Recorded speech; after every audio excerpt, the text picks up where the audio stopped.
अस्सलाम वालेकुम। आज हमारे साथ मारूफ कारूनदान आरिफ चौधरी साहब मौजूद हैं, जो कि अब सहाफ़ती हलकों में बड़ा एक नाम रखते हैं। आइए इनसे चंद अहम मौज़ूआत के हवाले से गुफ्तगू करते हैं और इनका नुक्ता नज़र जानते हैं। पहले सर खुशामदीद, आपने एक तो बड़े मुख्तसर नोटिस के ऊपर अपना कीमती टाइम दिया, मैं बड़ा मशकूर हूँ आपका। सबसे पहले तो मुझे ये बताइएगा कि नैब ने जो है मरीम नवाज़ और अब्बास शरीफ को तलब किया, इस हवाले से सर आपको क्या लगता है कि मज़ीद शरीफ फैमिली के हवाले से मज़ीद गिरफ्तारियाँ सामने आ सकती हैं आइंदा आने वाले मुस्तक़बिल में? देखिए, बात यह है कि जो तहकीकात हुई हैं उसमें नैब काफ़ी सारी चीज़ें अनअर्थ करने में कामयाब हुआ है। तो उसमें इनके साथ जहाँ जहाँ कोई कनेक्शन मिलते हैं, अब्बास शरीफ के साथ भी ये सारा, जब पहले भी पनामा का मामला आया, बाकी बाद में सारी तहकीकात आई, हर जगह वो मिलते हैं। और ख़ास तौर पर इन दिनों में ये जो रकम आई है टीटी के ज़रिए, उसमें अब्बास शरीफ साहब बहुत ज़्यादा खुल के सामने आया उनका किरदार।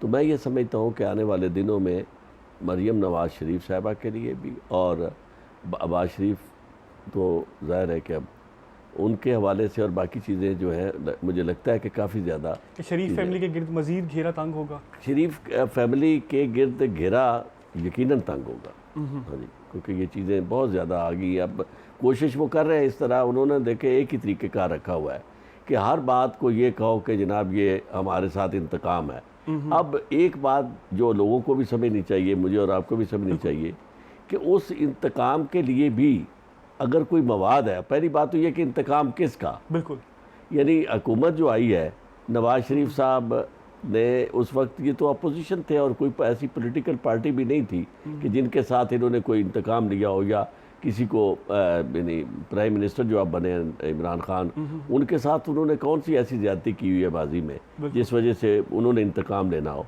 और फिर सिर्फ एक इमरान खान की बात नहीं करते, वो और बहुत से नाम लेते हैं। नहीं, वो नाम ले ना, वो नाम तो नहीं लेते ना। इंतकाम तो तब है कि किसी को उन्होंने, पाकिस्तान में फ़ौज के साथ वो थे, बिल्कुल, कभी उन्हें उनका इख्तलाफ नवाज़ शरीफ साहब का फ़ौज के साथ मैंने तो नहीं देखा। फ़ौजी की वजह से वो आए, अगर कोई थी तो छोटी मोटी बातें थी जो मैं नहीं समझता कि इस सतह की हो। और फिर फ़ौज जो है वो भी, उसमें एक वो इंस्टीट्यूशन है, उसमें भी लोग बदलते रहते हैं। मतलब है कि लोग इनके अपनी मर्ज़ी के थे, और यानी मर्ज़ी का भी मैं समझता हूँ कि हर कोई आपके साथ मर्ज़ी का भी होता है और मर्ज़ी का नहीं भी होता। उसकी वजह ये कि जब आप किसी को चीफ़ ऑफ आर्मी स्टाफ बनाते हैं तो फिर ये भूल जाए कि वो आपका ममनून एहसान है, या किसी को आप सेक्रेटरी लॉ बनाते हैं और फिर उसके बाद वो चीफ जस्टिस के मनसब तक पहुंचता है, तो ये भी भूल जाएं कि वो आपका यानी ममनून एहसान होता है। उसकी वजह ये कि ये वो ऑफिसेज है जिनकी अपनी रिक्वायरमेंट है, और प्राइम मिनिस्टर जो है वो लोगों का ममनून एहसान होता है। लोगों के वोटों के ज़रिए मुंतखब होने वाला प्राइम मिनिस्टर, उसने ये सारी जिम्मेदारियाँ डिस्चार्ज करनी होती हैं, जिसमें चीफ जस्टिस, जिसमें प्राइम मिनिस्टर यानी वो जो चीफ ऑफ आर्मी स्टाफ है, और ये तमाम ऑफिसेज जो है, चेयरमैन नैब, ये सारे के सारे ऑफिसेज जो है ये पुर करने होते हैं। तो उसमें ये कोई एहसान नहीं होता और ना ही किसी के साथ कोई दुश्मनी होती है। तो इसलिए मैं ये समझता हूँ कि ऐसी चीज़ें जो सामने आ रही हैं वो बड़ी वाज़ेह हैं, और बड़ा मुश्किल होता है किसी का आगे, यानी मतलब नैब के लिए भी कि वो इस तरह के केसेस जो बिल्कुल अंजाम पजीर ना हो सके वो बनाए। और फिर चेयरमैन नैब का क्या एजेंडा होगा? 75 ईयर्स क्रॉस कर चुके हैं, रिटायर्ड जज हैं, घर में बैठे हुए थे, उनको खुद ये लेके आए, तो उसमें क्या उनका हिडन एजेंडा क्या हो सकता है चेयरमैन नैब का? वो क्या, इसके बाद उनके क्या मकासद है? चेयरमैन नैब ने कल कोई इलेक्शन लड़ना है, या उन्होंने यानी किसी के साथ वो खैर तो गुजार नहीं रहे, तो क्या वो एक्सटेंशन इसमें होती नहीं है? नैब के चेयरमैन की पोस्ट जो है इसकी एक्सटेंशन नहीं होती। तो फिर आप मुझे ये बताएं कि इसके बाद उनके पास कोई ऑफिस नहीं होगा, चेयरमैन नैब जो है रिटायर्ड ज़िंदगी गुजारेंगे, तो क्यों कोई ऐसी मुश्किलात पैदा करेगा अपने लिए कि खामखा बेगुनाह लोगों के ख़िलाफ़? अब मामला ये है कि इतने बड़े बड़े स्कैंडल्स हैं और उनको कनेक्ट किया गया, चीज़ें सारी की सारी मिली हुई हैं, तो इसलिए मैं नहीं समझता कि उनके लिए कोई आसानियाँ पैदा हो।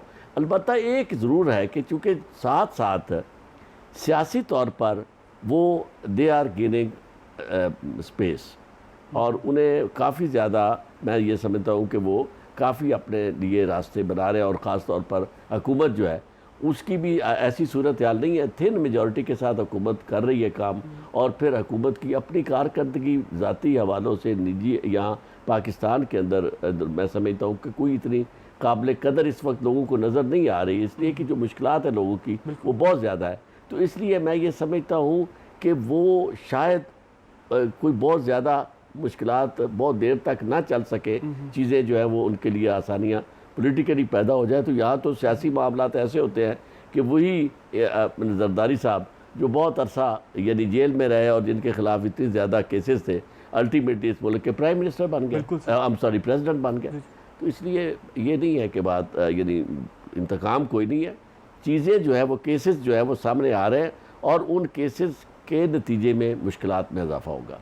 ठीक होगा। सर मुझे एक और मामले पर सर आगाह कीजिएगा मुझे कि सर जो नवाज़ शरीफ साहब के जो मफरूर रिश्तेदार हैं जिनमें हसन हुसैन उनके बेटे और फिर इसहाक डार हैं, सर इनकी हवालगी के हवाले से हुकूमत कई बार जो है वो दावे कर चुकी है। सर कानूनी कोई रास्ता है इस हवाले से सर मुझे हकाइक के जो हैं उनके हवाले से आगाह। मैं आपसे ये अर्ज़ करूँ कि कानूनी रास्ता तो हमेशा होता है। आपने सबसे पहले यानी आपकी एक्सट्रेडिशन ट्रीटी होती है दूसरे मुल्कों के साथ, और एक्सट्रेडिशन ट्रीटी बेसिकली यही होती है कि आपके मुल्ज़म वो आपके हवाले करें, उनके मुल्ज़म आप उनके हवाले करें दूसरे मुल्कों के। उसकी एक शर्त ये होती है कि जो भी मजाज अफसर यहाँ वो किसी ज़माने में मैजिस्ट्रेट होता था, अब तो खैर वो भी ख़त्म हो गया, बल्कि आपने ये देखा कि ऐसे ऐसे केसेस आए बलूचिस्तान से, आपने वो देखा कि वो अमल कासी वाला केस आया और बहुत सारे केसेस थे जो जब लोगों को आपने पकड़ के उनके हवाले कर दिया, कोई कार्रवाई भी नहीं हुई।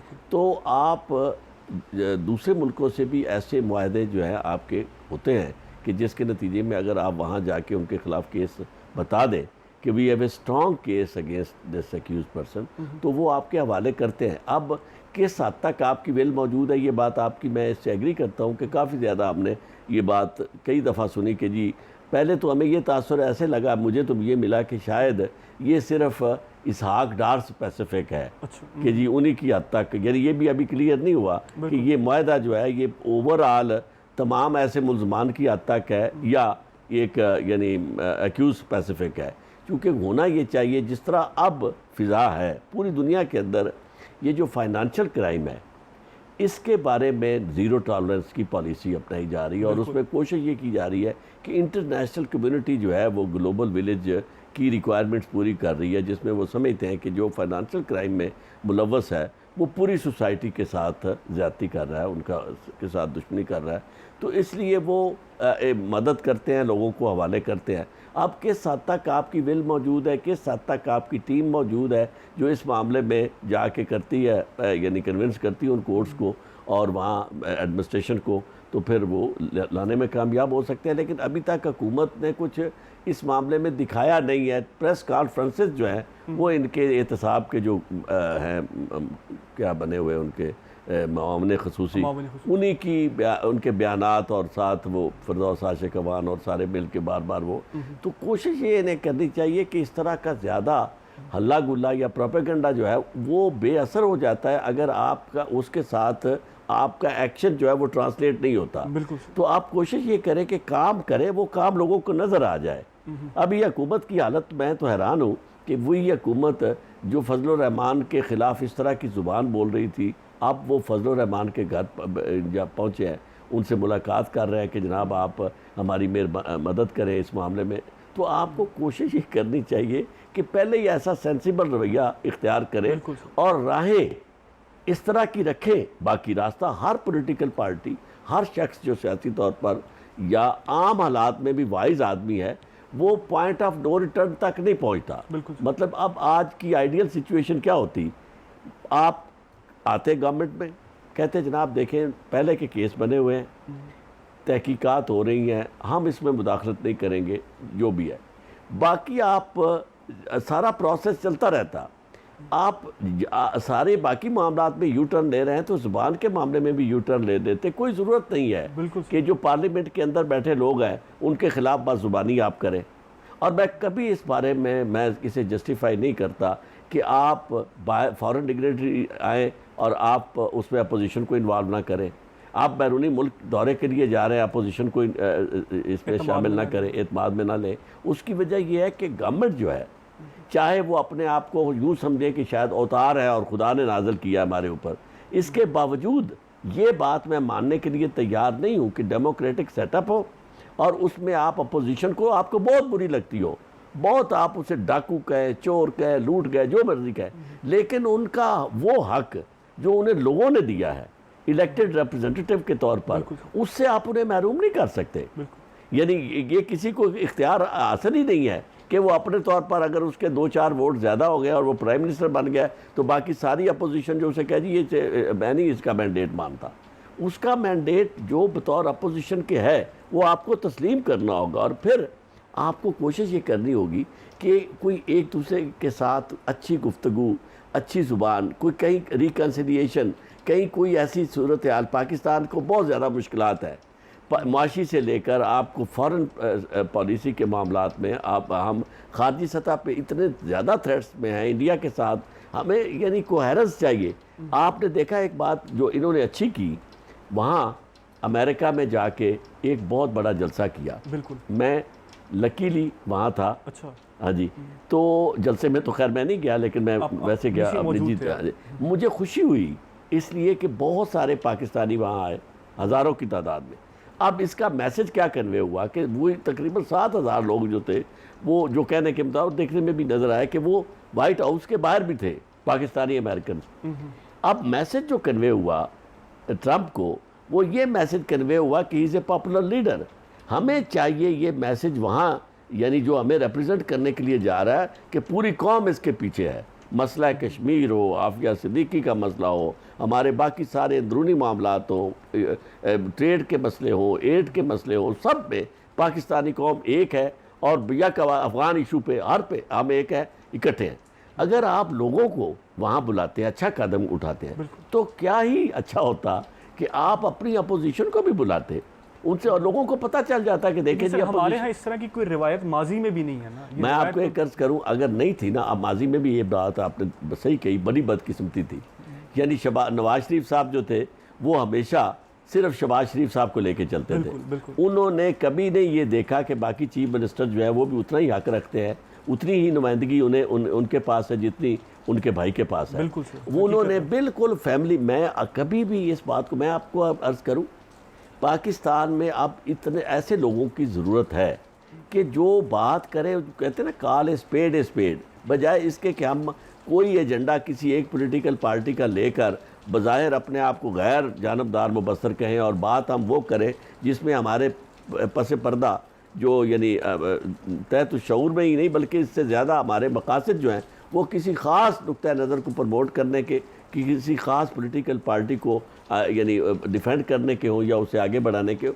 तो मैं ये समझता हूँ कि इस मामले में मेरी ये राय है कि मुझे इस बारे में तकलीफ़ है कि पाकिस्तान के अंदर इस तरह की रिवायत ना माजी में कायम की गई और ना ही, क्योंकि हम इनके तो हामी थे ना, ये मौजूदा जो हैं उनके तो हम हामी नहीं थे, माजी वालों के, इनके हम हामी थे और इनसे हम तवक्को ये करते थे, एक बहुत आइडियल किस्म की हम पॉलिटिक्स इनके तो कि जी वो आएंगे और एक डेमोक्रेटिक स्पिरिट का मुजाहरा करेंगे। ये चीज़ें अगर हमें नज़र नहीं आएंगी तो फिर वो नया पाकिस्तान वाली बात जो है एक बहुत बड़ा मजाक बनेगा।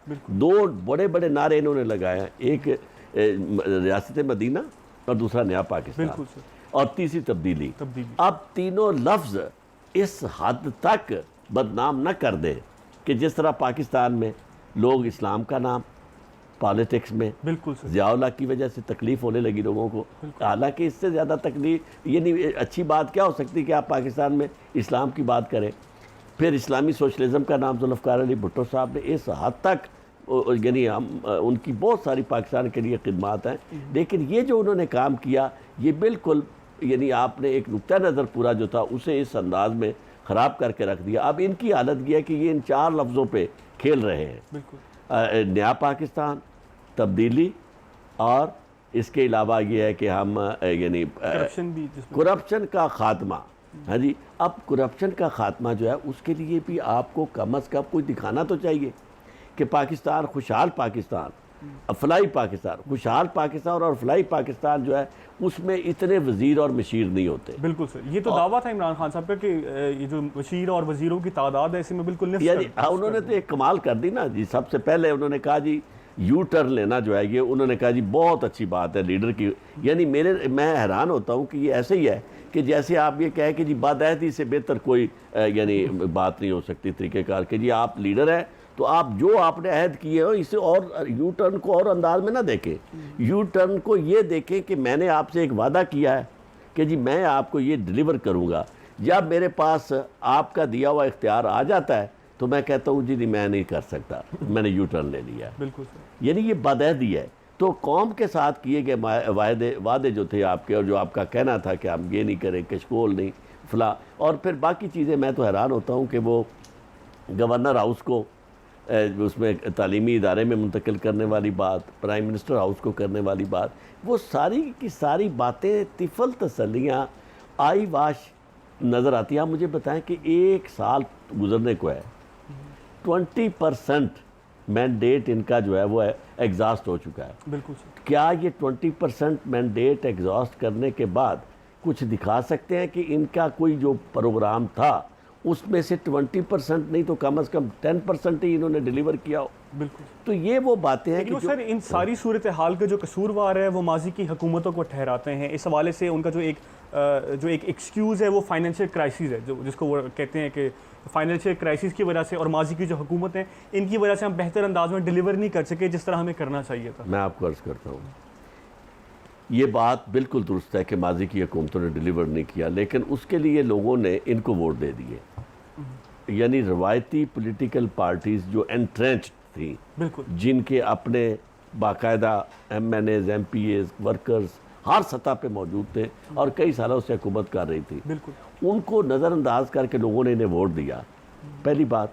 और दूसरी बात यह है कि ये आप उस वक्त तक कह सकते हैं जब तक आप हुकूमत में नहीं आते, बिल्कुल, ये कि जी फलां खराब। अब लोगों ने तो आपको मुंतखब कर दिया है, मुंतखब करने के बाद एक जो आपका चैलेंज था उसका मैं आपको बताता हूँ कि क्या हाल था।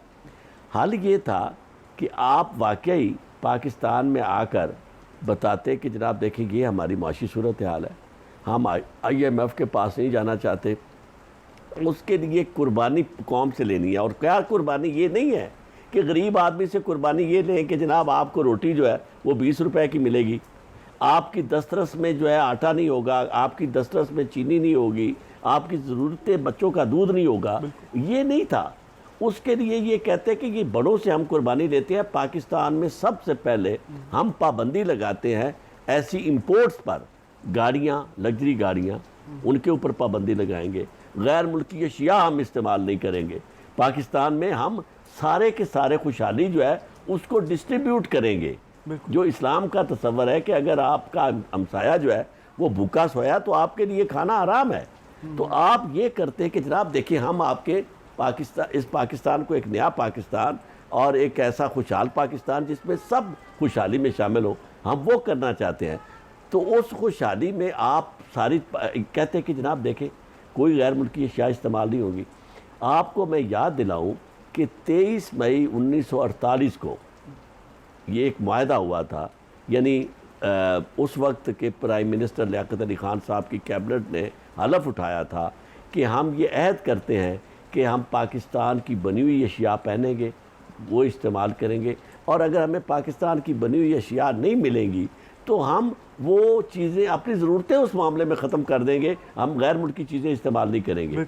इसे कहते हैं बी पाकिस्तानी बाई पाकिस्तानी, चीज़ें पाकिस्तान की इस्तेमाल। और उसका नतीजा क्या हुआ? अगर वो अमल जारी रहता तो पाकिस्तान आज खुद कफील होता। इंडिया जो है, हम उसकी बात करते हैं, इंडिया के साथ हमें बड़ी दुश्मनी है। आपको पता है इंडिया ने क्या किया? इंडिया ने इस पॉलिसी पर अमल दरामद किया। मैं आपको हैरान कौन बात बताऊं, कई साल पहले 1978 या 79 में वहाँ से कैमिडाइज्ड का एक डायरेक्टर आया, इंडिया का सरदार था, उससे हमारी मुलाकात हुई। उन्होंने कहा जी कि इंडिया में जो इन्वेस्टमेंट होती है उस इन्वेस्टमेंट को हम ये करते हैं कि टेक्निकल नो हाउ इंडिया की होती है, पैसा वो लगाते हैं बाहर से, और हमने इस तरह की सूरत हाल पैदा की है कि 20-25 साल के बाद वो इन्वेस्टमेंट छोड़ के, यानी वो इंडस्ट्री आपकी बन जाती है, इंडिया की बन जाती है। हमारे यहाँ ये है कि आप आओ, पैसा भी ना लाओ और यानी सब कुछ ले जाओ। हाले बर्टन की मिसाल, जब मैं लीगल एडवाइज़र था CDA का, तो मेरे सामने केस आया कि कंपनी जो है वो, उसका मुआहदा हुआ, प्रेसिडेंट साहब ने कहा कि जी आप वहाँ आके एक बनाएं, ये जो आई का यानी क्या कहना चाहिए, इंफॉर्मेशन टेक्नोलॉजी को लाएंगे आप यहाँ, और उसमें उन्होंने कहा जी कोई कई मिलियन डॉलर जो थे उसकी इन्वेस्टमेंट करनी थी, और पाकिस्तान ने उन्हें नेशनल ये जो आपका पार्क है इसमें से जगह देनी थी, जो हमने लोगों को बांट दिया। अब मेरे पास केस आ गया, मैं हैरान था ओपिनियन के लिए कि भाई एग्रीमेंट बाकायदा तैयार करके आ गया कि जी अब ये जगह जो है हम उनको देने लगे हैं। वो उसको हालिबर्टन के साथ मुआहदा करने वाली, यानी जो इनफैक्ट हालिबर्टन नाम था उसके पीछे पाकिस्तानी थे। मैंने वो सवाल पूछे, मैंने कहा मुझे ये बताएं वो फॉरेन इन्वेस्टमेंट किधर है, हालिबर्टन किधर है? हाँ जी, वो जो आपका इंफॉर्मेशन टेक्नोलॉजी का यहाँ जो बाग बनना था, जो वहाँ चीज़ें आनी थी, वो किधर गई? बिल्कुल। तो मैंने कहा कि ये, और वो जगह मेरा ख्याल है अलाट हो चुकी है। अच्छा। हाँ, तो मसला ये है कि पाकिस्तान जो है इसमें हमने कभी कौमी मफाद को देखा नहीं है, वरना अगर यही आपकी जो गवर्नमेंट है कौमी मफाद में होती तो क्या इस तरह लल्ले तलल्ले होते? बिल्कुल यानी सिर्फ सिर्फ कौमी मफाद को हर अदवार में नज़रअंदाज किया। मैं अर्ज़ करता हूँ कि बात यही होता है ना कि आप भी वही कह रहे हैं कि माजी में ये किया गया, मैं भी ये कह रहा हूँ माजी में, इसीलिए कोशिश करते हैं आपके मीडिया से लेकर सब लोग। आप आज भी मैं आपको याद कराऊँ कि ये मीडिया था, आपका चैनल, बाकी चैनल डट के वो हमायत कर रहे थे इमरान खान की। हम भी लिल्ला फिल्ला उनकी हमायत कर रहे थे सिर्फ इस वजह से, एक ख्वाब के लिए कि जी कम अज़ कम एक बंदा क्लीन है, वो पाकिस्तान में 22-23 साल से उसने अपनी कुर्बानी दी है फैमिली लाइफ की, और बड़ा ये जद्दोजहद कर रहा है, तो आएगा तो कम अज़ कम उससे तब्दीली आएगी। हमें तो एक ऐसा वही एक मतलब है जो कहते हैं ना कि जी हीरो वर्शिप, वही उस हद तक कि एक हीरो नज़र आ रहा है कि जो वो जलसे करता है, तकरीरें करता है। अमली तौर पर कहीं मुझे कोई बात ऐसी नज़र नहीं आ रही। एक बात भी आप देखिए, एजुकेशन के मामले में क्या क्या डिलीवर किया गया है, रूल ऑफ लॉ। आप मुझे बाकी सारी बातें भूल जाए जी, इकॉनमी तो पिछले बर्बाद कर गया, और इनके पास अगर सलाहियत नहीं थी तो फिर आए क्यों ये?